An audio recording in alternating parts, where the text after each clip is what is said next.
Assalamualaikum. Welcome back to our channel.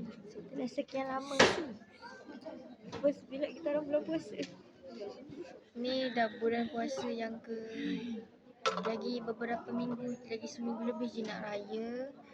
Esok kita orang ada oski. Sekejap check. Esok kita orang ada oski. Khamis pun ada oski. Senang je. Kita boleh buat usaha hidung. Comel.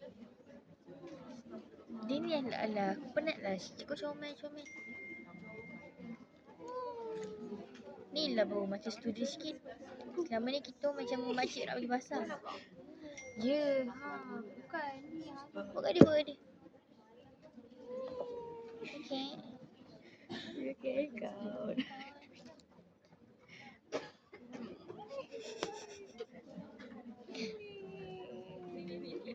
Mana? Baik. Baik. Okay. Aku buat dua. Baik, bawah. Baik.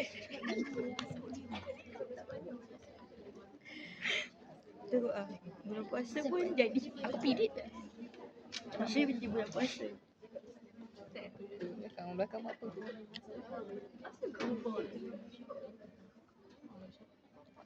Kata-kata. Okay guys. Hari ni kita buat solo vlog. So hari ni madam ajar pasal move on.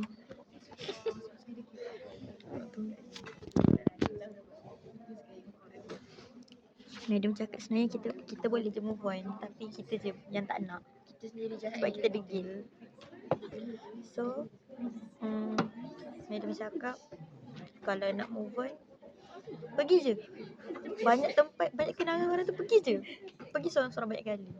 Biarlah orang kata kita tak move on, seperti kita tahu diri kita. Ya?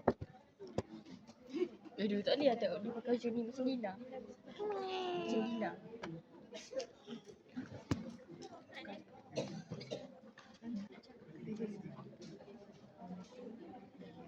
Cakap lah, cerita je weh semua benda. Kalau dia tanya kau jawab je.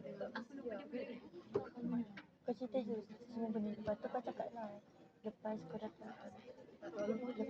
pasal tu kau terus buang diri sendiri. Kau cakap je.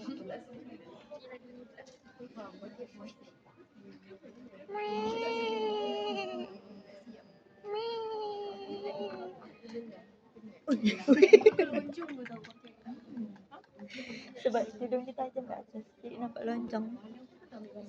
Sebenarnya muka dia bulat je, tapi sebab dia pakai tudung dia jadi lonjong. Macam telur Pecah sebiji. Bukan kat ni? Dah cakap boy.